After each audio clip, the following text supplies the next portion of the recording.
प्रधानमंत्री नरेंद्र मोदी 3 देशों की यात्रा के अंतिम चरण के तहत सऊदी अरब की 2 दिवसीय यात्रा पर।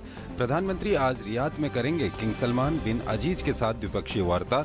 आतंकवाद, तेल, गैस, व्यापार और सुरक्षा सहयोग को लेकर हो सकते हैं कई समझौते। इसके अलावा प्रधानमंत्री सऊदी अरब के अर्थ जगत के कई बड़े चेहरों से भी करेंगे मुलाकात। सऊदी अरब में भारतीय समुदाय को संबोधित करते हुए प्रधानमंत्री नरेंद्र मोदी ने कहा, भारत वैश्विक अर्थव्यवस्था में है एक उज्जवल पक्ष और पूरा विश्व अब भारत की ओर देख रहा है। प्रधानमंत्री ने लोकतांत्रिक मुद्दों के साथ सबका विकास पर बल दिया। साथ ही प्रधानमंत्री ने कहा, भारतीय युवा दुनिया की जरूरतों को कर सकते हैं पूरा।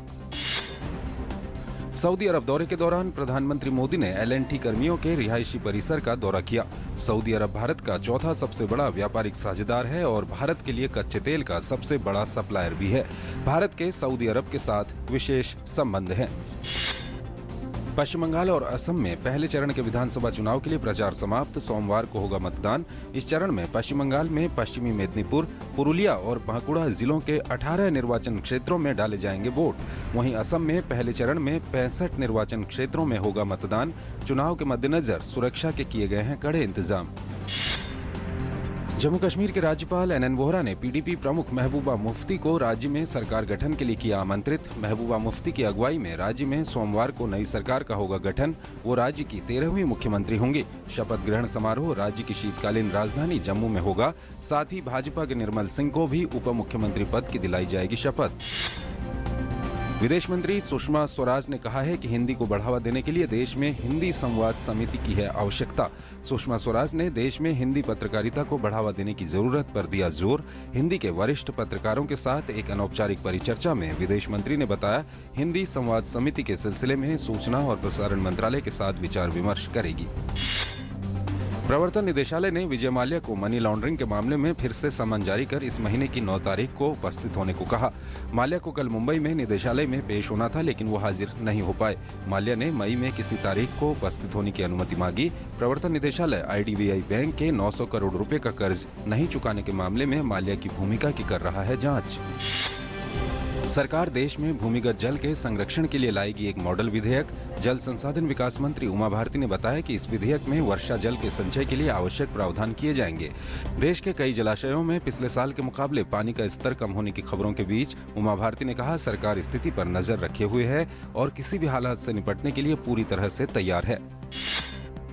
केंद्रीय अल्पसंख्यक कल्याण मंत्री नजमा हेपतुल्ला और केंद्रीय गृह मंत्री राजनाथ सिंह ने लखनऊ की इंटीग्रल यूनिवर्सिटी कैंपस में वीडियो लिंक के जरिए उत्तर प्रदेश के मदरसों में कौशल विकास सेंटरों का उद्घाटन किया। राजनाथ सिंह ने कहा, NDA सरकार अल्पसंख्यकों के विकास के लिए प्रतिबद्ध है। केंद्रीय गृह मंत्री राजनाथ सिंह ने कहा है कि यदि माओवादी हथियार छोड़कर बात करना चाहें तो सरकार बात करने को तैयार है। उन्होंने कहा कि पिछले कुछ समय में माओवादी हिंसा में काफी कमी आई है। देश के 100 करोड़ लोग जल्द ही आधार के दायरे में आ जाएंगे, जिससे सरकार को सामाजिक क्षेत्र की विभिन्न योजनाओं के तहत जरूरतमंदों को सब्सिडी देना हो जाएगा और भी आसान। आधार परियोजना पर अमल करने वाले भारत के विशिष्ट पहचान प्राधिकरण की वेबसाइट के अनुसार अब तक 99 करोड़ 91 लाख लोगों को आधार कार्ड दिए जा चुके हैं। केंद्रीय ग्रामीण एवं विकास मंत्री वीरेंद्र सिंह ने कहा, ग्रामीण विकास को बढ़ावा देने के लिए 14वें वित्त आयोग के माध्यम से 2 लाख करोड़ रुपए सीधे पंचायतों तक पहुंचाए जाएंगे, जिसके चलते छोटी से छोटी पंचायत को भी 5 वर्ष में 80 लाख रुपए की सहायता केंद्रीय ग्रामीण विकास मंत्रालय से मिलेगी। BSF महानिदेशक KK शर्मा ने पंजाब सीमा पर घुसपैठ और तस्करी के लिए उठाए गए सुरक्षा कदमों का जायजा लिया। जालंधर पर फ्रंटियर मुख्यालय में उन्हें फ्रंटियर में किए जाने वाले कई अभियानों और प्रशासनिक गतिविधियों के बारे में बताया गया। शर्मा अमृतसर SHQ भी गए और वहां पंजाब फ्रंटियर के सभी उप महानिरीक्षकों और कमांडरों के साथ उन्होंने बैठक की।